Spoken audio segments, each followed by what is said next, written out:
Hello there, I'm Dave and welcome to my workshop. Now then, in this episode, did I make a mistake with this headstock? I don't know. I'm going to have to find out. Fortunately, after a couple of years, I've actually found my go-to book. So I'm hoping that Melvin may be able to help me with this. Also, we have a great guitar story whose name is inspired by a Celtic legend. Stay tuned.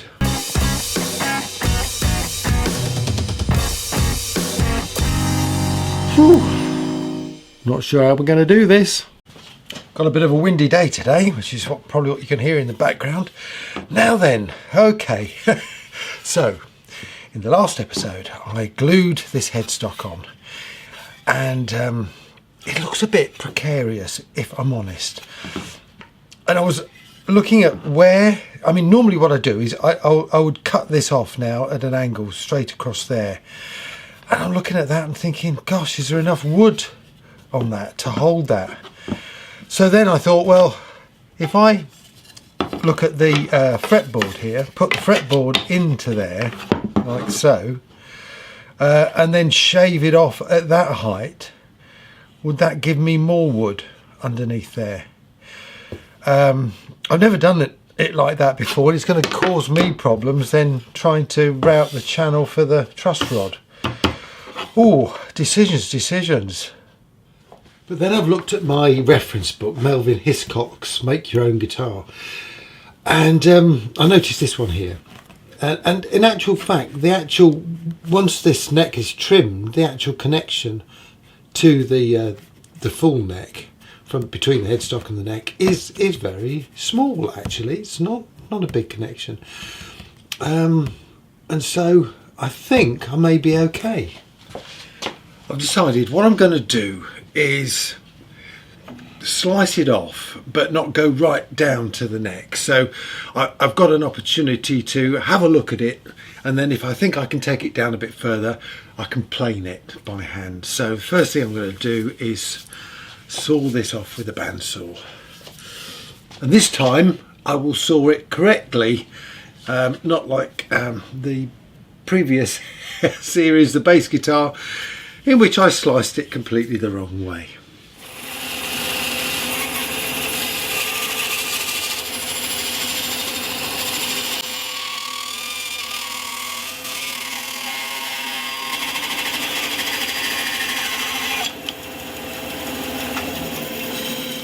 I think I'm going to try putting it through the thicknesser on this jig.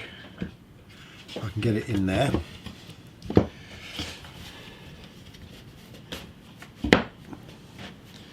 Just to take a bit off there. Of course. It was a good idea to put these knobs on to tighten it up. But it was a bad idea to do it if I want to run this through the thicknesser, because the knobs are proud, aren't they? Okay, what do we do? What do we do?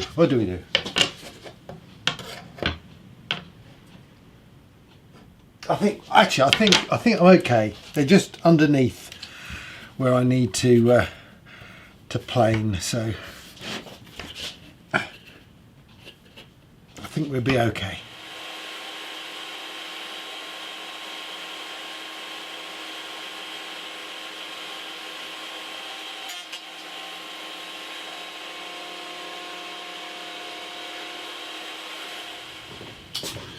Well, that was most definitely not a good idea.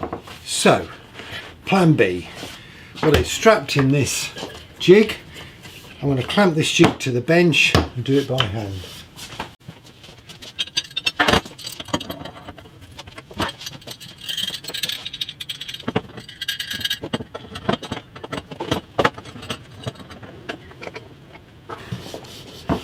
There we go.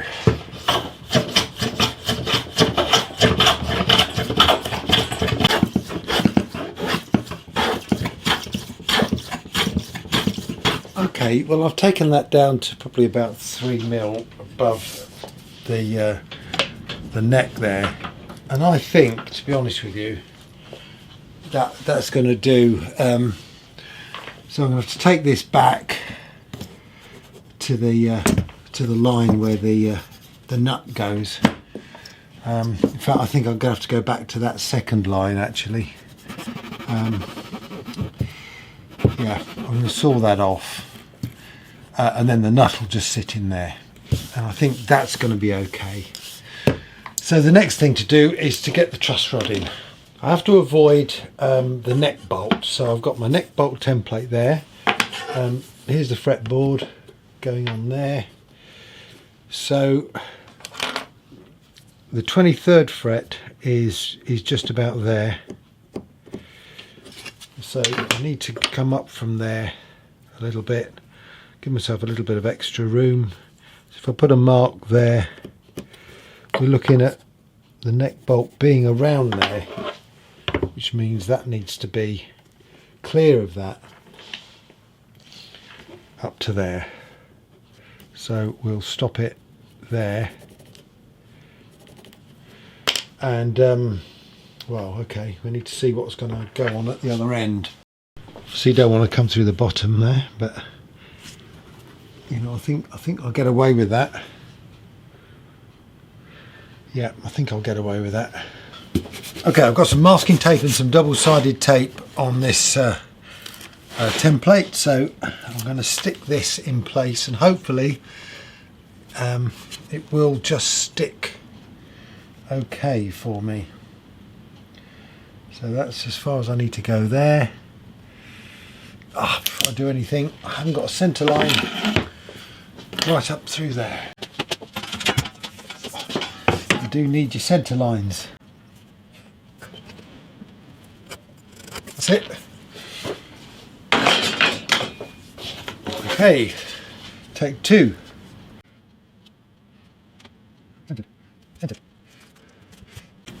Okay, hopefully that will hold it tight enough for me to do the truss rod.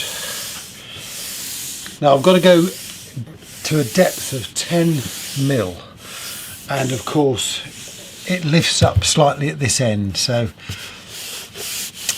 but then I don't want to be, I've got to be really careful, I don't want to go too deep, otherwise I'm in trouble. So yeah, we'll go 10, see what we get.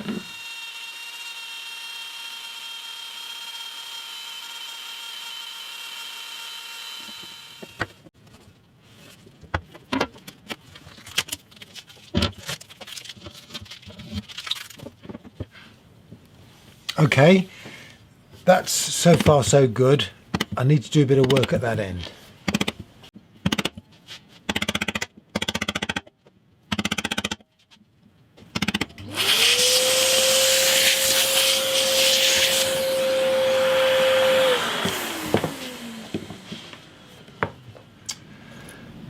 I think I'll just chisel this out by hand.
chiseling.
Just need to shorten the Allen key.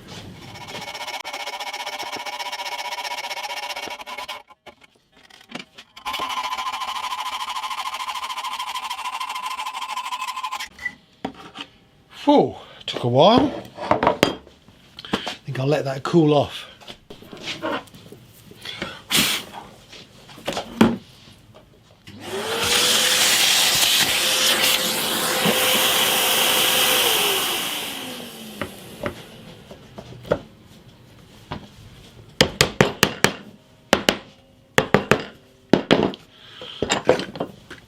Okay, I've scooped out a bit of the headstock there, so I've got plenty of room for adjustment, so that's ideal.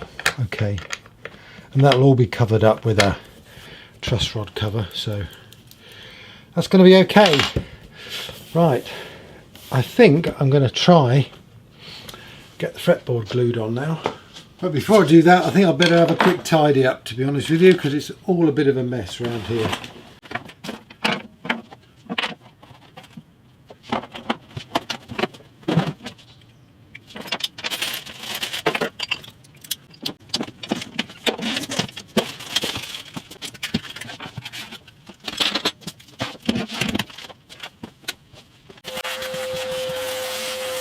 Okay, I've lined up the centre line with the fretboard, and now what I'm going to do is just drill a couple of holes so that I can register it. So, need to miss the truss rod. Go here.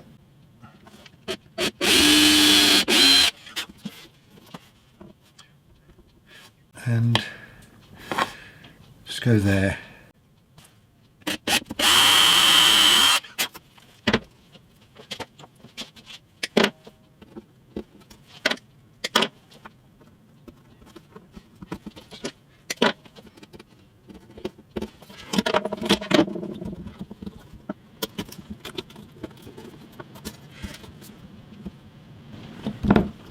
Okay, I put some masking tape on top of the truss rod.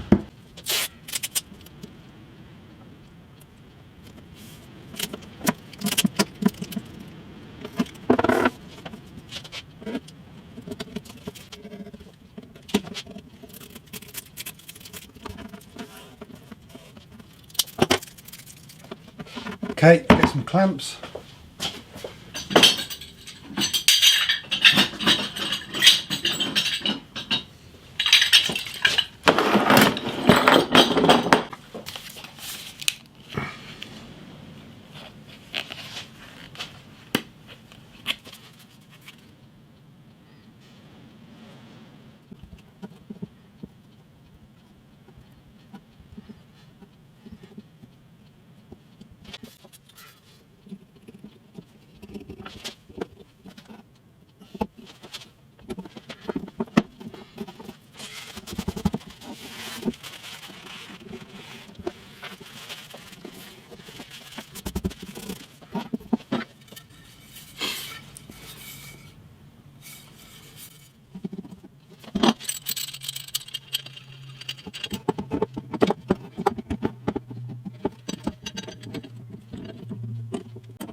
Right, well that's done.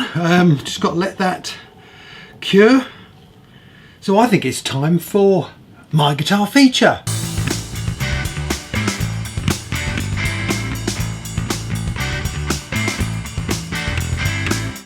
Now, for this week's My Guitar feature, I've travelled deep into Celtic mythology to tell you about Douglas's Liananhn bass guitar. But first, I need to tell you a tale. Now, Liananhn is a fairy mistress who seeks the love of mortals. If they refuse, she becomes their slave. But if they accept, then they become hers, and the only way they can escape is to find someone else to take their place. Now, the poet W.B. Yeats popularised his own version of this story. In it, he imagined Liananhn as a beautiful muse who offers inspiration to artists and creative people in return for their love and devotion. But I have to say, it doesn't end well. Now then, back to this guitar, and I think I saw an old barn just over there, so that's where I'm going to head.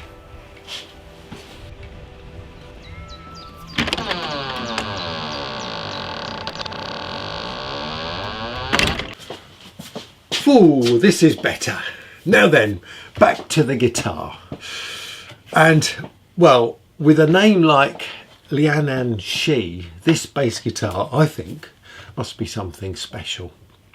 So, well, Douglas has very kindly sent me information and some photos. He says, I've been making guitars for about 12 years. He built his first guitar after admiring another player's guitar at a jam session. Douglas says, I asked where he learned to make guitars, and he told me about the Musical Instrument Makers Forum, or mimf.com. I've not heard of that one. Shall have to look that up. Douglas says in those days YouTube wasn't such a big deal, but the MIMF was, and still is, a great source of information, which is useful to know. So, some 12 years later, and with 25 guitars under his belt, Douglas decided to start this bass guitar. Douglas appears to be a bit of a Fender fan. But to be honest, the design of existing bass guitars, you know, the P and the JP sort of style, didn't really inspire him. He says, remember, Leo Fender's design of the bass guitar was not based on anything that previously existed, but it worked and basically has been adopted for the last 50 to 60 years as the standard. But Douglas started to question the standard designs. Did the body have to really be so big and heavy? I mean, to paraphrase Douglas, modern pickups, active electronics and amps effectively override anything that the wood brings to the tone. And I do agree with him on that. And there's a great video about tone woods, or the impact of tone woods on guitars, by Jim Lill. I'll put a link to his video in the description below. The other thing is, does a bass guitar really need a 34-inch scale? What about 30 inches or 32? Or something esoteric like 31.4159? Now, I'm sorry, Douglas, are we going round in circles with this? Yes, my jokes are that bad. Okay, does a headstock have to be flat? Well, I don't know. He says he loves scrolls, and he decided that his headstock would have to be a scroll. Okay, so Douglas set about designing a new style of bass. He says, I wanted to build a guitar with a neck joint and shape reminiscent of an upright bass. A scroll headstock, a floating arch top like bridge and strings through the body. Now, Douglas says his first attempt was impractical. The body was too small and the neck shape made it difficult to hold when playing. Not to be defeated, he decided to take some inspiration from Carl Thompson's ideas. Now, I've not come across Carl Thompson, so let's have a look at his sort of designs. Interesting. Now, after a few iterations, Douglas settled on a design. Now, I do wonder, Douglas, if Liananhn may have had some influence on you here. Okay, so let's have a look at the spec of this guitar. Douglas says this was an opportunity to try some new building techniques, and as it was a test guitar, he decided to use what materials he had or could scavenge. The body consists of a 1/2-inch plywood frame sandwiched between two pieces of 3/4-inch plywood. It was construction grade plywood, meaning there were lots of voids in it. And Douglas used drywall mud to fill these voids. I'm sure that's a unique use for drywall mud. The neck is a 3-piece laminate. The centre is hardwood from a tree his neighbour felled. The outer strips are cherry. We're not quite sure what the tree was his neighbour felled, but we have covered cherry before. Okay, so rather than leave you staring at my PowerPoint slide, let's have a look at the photos that Douglas has sent through, and I'll talk about the rest of the spec. Wow, well, this guitar looks like it comes straight out of Celtic folklore. That's a pretty amazing looking guitar. Wow. Douglas says, I made everything on this bass save the truss rod, tuning machines, pickups and electronics. The bridge is purple heart with a cowbone saddle. The control plate and truss rod cover are 16 gauge brass covered in clear epoxy. The knobs are walnut plugs cut with a hole saw with PVC inserts. He says he tried several styles of pickup in this bass, J bass, candy bar and 2 types of P bass. That's interesting sounding pickups, eh? Consequently, there's a rather ugly cutout in the body that's hidden the pickups around. At present, he's using EGM Select P bass pickups. The nut is brass. The markings on the back of the neck is wood burning done with a Lichtenberg machine. Now, if you've ever seen one of these in action, well, I'll tell you what, I suggest you have a look. They're seriously frightening. Yeah, frightening lightning, I think is the best way to describe that. But I mean, the effect on the back of that neck, Douglas, is quite amazing. I can see why you've used it. The fret markers and the side dots on the fingerboard are acrylic. He puts a question mark against that. Modelling clay. Well, yeah, it looks good. I mean, this is a fretless bass, so those they're flush with the fretboard. Those. The fingerboard is finished with multiple layers of CA glue, sanded and buffed. That's an interesting use of CA glue. You've obviously used a lot of it. I love the shape of that body. That's an amazing shape. And yeah, excellent. There's the scroll headstock. Douglas says the headstock looks a bit sketchy because it's been reworked a few times to get the tuners to line up and to mount onto a carved surface. But yeah, he says, I hand carved the scroll. Well, that's quite an amazing scroll. So how does it sound and play? Douglas says, using a Zoom 506 multi-effect bass pedal and an equaliser, I can get the fretless bass sound that I wanted and more. He said, I wanted to build a bass that has a smaller, lighter body with good ergonomics. Too many bass players complain of back, shoulder, neck issues. Well, bass guitars do tend to be a bit heavy, don't they? Yeah. I mean, that's why I hollowed out mine. He says, I believe I have succeeded to some degree. This bass is lighter than PJ basses and with excellent weight distribution. And what he's done, he's sent a photo of the bass balancing on a container. He says, you will notice in one of the photos the bass is balanced on a red plastic container just beyond the heel of the neck. He says, my practice sessions last between 30 and 60 minutes and my back is not bothering me afterwards. Well, that's excellent. So he says, where do we go? Where do I go from here? He wants to do some adjustment to the body and the bridge. He wants 5 strings. He wants to put frets and a slightly longer, probably multi-scale neck, and active electronics and multiple pickups. Wow! I tell you what, Douglas, that is a really unique guitar. I don't think I've ever seen a bass guitar that looks quite as awesome as that guitar does there. That is a beautiful job.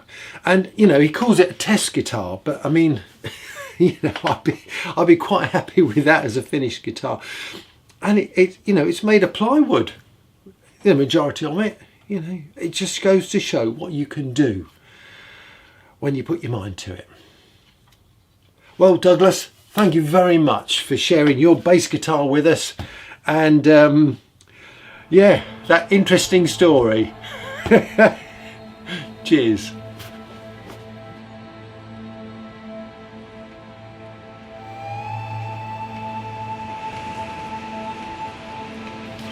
Wow, that was a really interesting guitar. Thank you very much, Douglas.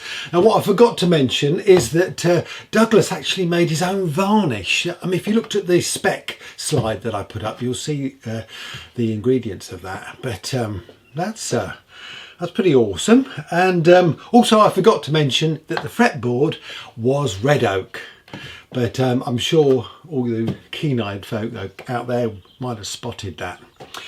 Anyway, now back to my GGBO22 guitar, and well, got the fretboard on, and got the headstock on, got this rather strange end of the neck there at the moment, but I've got an idea for that. I want to have a look at this neck block just to make sure that I've got the height right for the body, and also want to look at finishing this guitar, because I think I'm going to need some binding or purfling round the top, and so I've been picking out some bits of wood to have a look at that. So when I cut fretboards, I always tend to cut a bit off the end to keep for binding. So all these pieces here, I believe, are the Santos rosewood that I've got on the top of the guitar there. I've also got some bits of maple. I believe these are. That actually might be sycamore, but yeah, it looks a bit like sycamore, not sure. Anyway, it just occurred to me that these might look really good as binding or purfling round the top of the guitar. And I'm just trying to think, what's the best way of doing that? I'm wondering whether I use sort of a sandwich like that. A bit thinner, obviously, not as fat as those are there, but that might look quite interesting, especially once it's got the finish on it. So that's the job I need to do. But before I do that, I want to have a look at this headstock. Now then, it's the back of the headstock that I'm interested in. And I'm just wondering that if I make myself some veneer from this, that I could stick that on the back there, obviously cut it round the ending of the neck there, so that it all matches in. And I think there's just enough there for that to cover that headstock on the back. And I think it's going to look quite nice, actually. Obviously got to make sure it's square, but yeah, I think there may be a little bit of dodgy area there. That's the only thing. But well, we might have to just shave a little bit off there just to match that. So I think I'm going to cut a veneer from this and then let's see what we can do.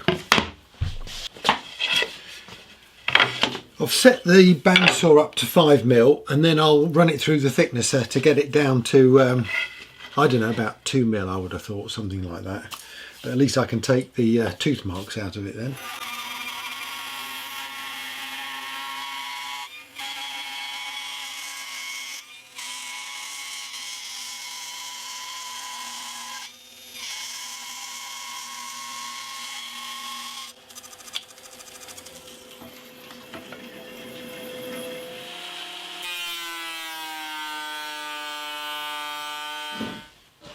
Right, well I have to say, more than by luck than judgment, the offcut bit of that, so I've got the 5mm bit there, the offcut bit was just about right for me to run through the thicknesser just a couple of times to get it down to 2mm. So I've still got the 5mm for some other project, but here we have a 2mm piece. So what I need to do now is to cut this exactly to the shape of the end of this neck, and to do that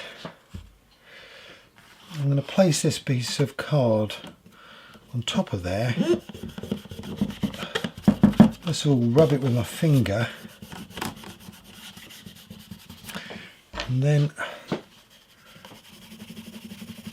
see if I can get a decent line by rubbing it with a pencil.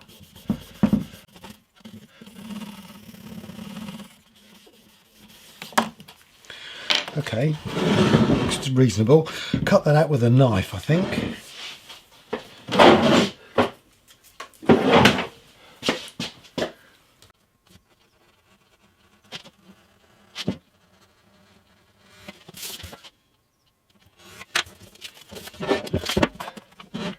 So far so good.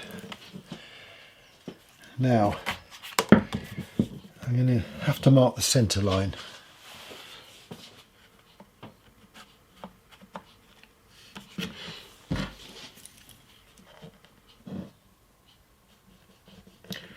You can see the centre line at that end, but I think what I'm going to have to do is just cut myself a little piece out of it there,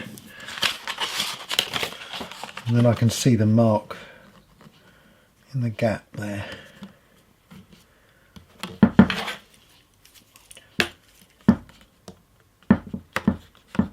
Oops. Okay, that's that. Draw it on the right line.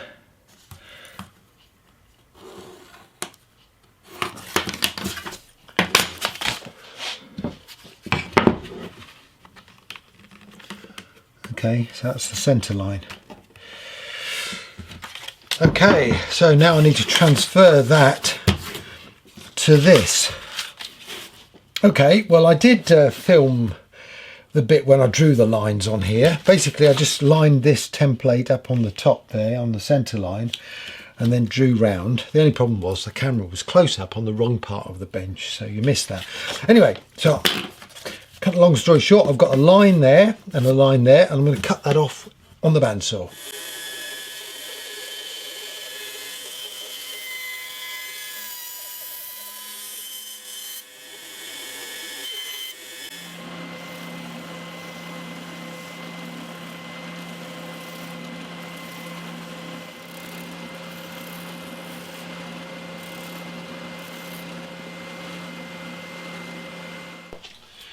Okay, that looks reasonably good, and if I put this piece of card on the line, it's pretty straight. Look at that. Okay, so I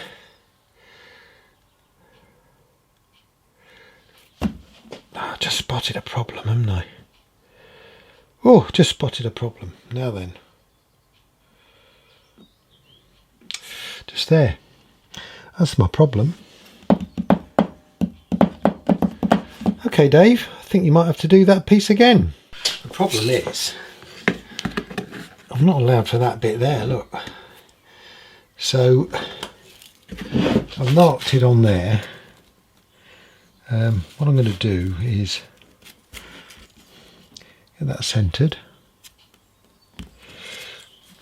put a mark just inside that line, bring that back a bit, centre it, draw round and then put a mark there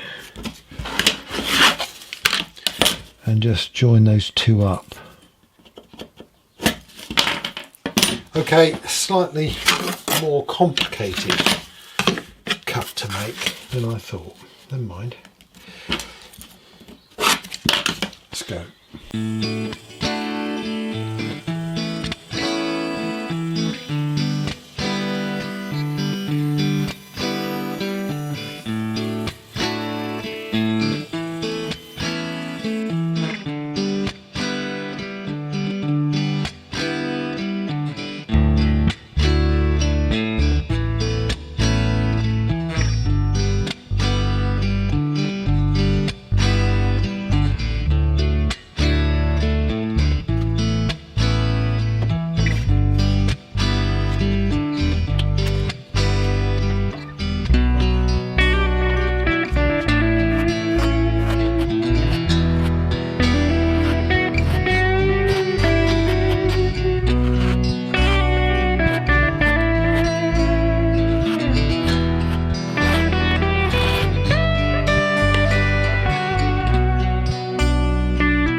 I'm pretty pleased with that.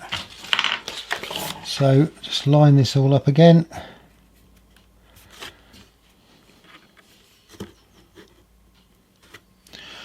Yeah, that's going to be great. So what I'm going to do is glue this on and then I can trim it to the actual, or do I trim a little bit off first?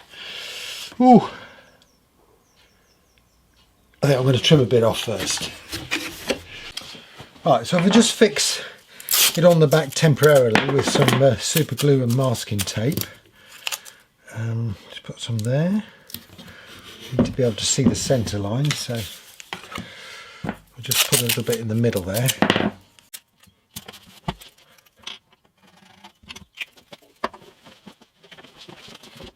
Bit of accelerator.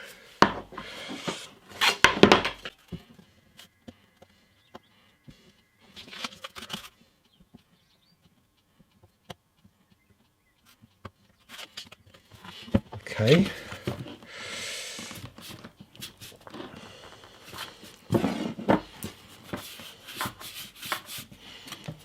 Now then,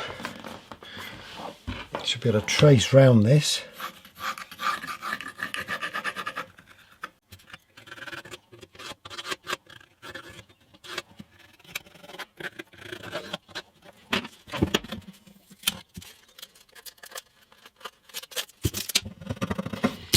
Get rid of that in a minute. Okay, so I think I'll cut round that roughly and then I can just sand it down.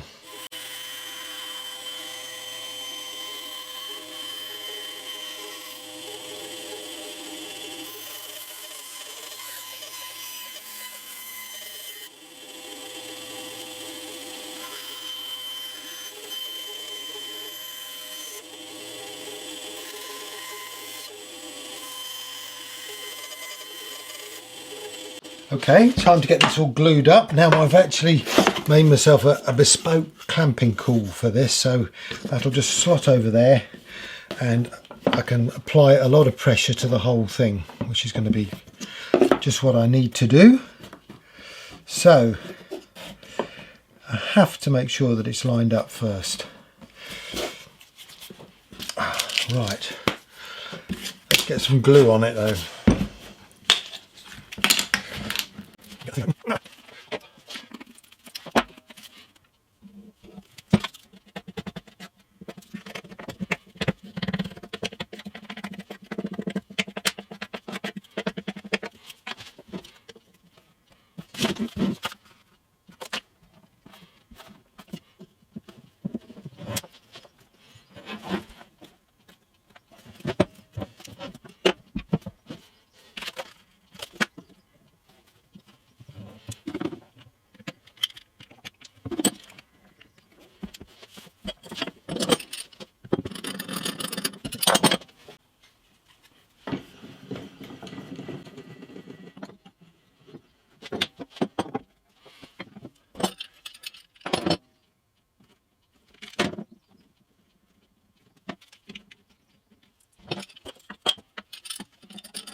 Right, well, I've got all that clamped up. I'm going to have to let that cure, and I think I'm going to have to call it a day for this video because I've got to get it all edited.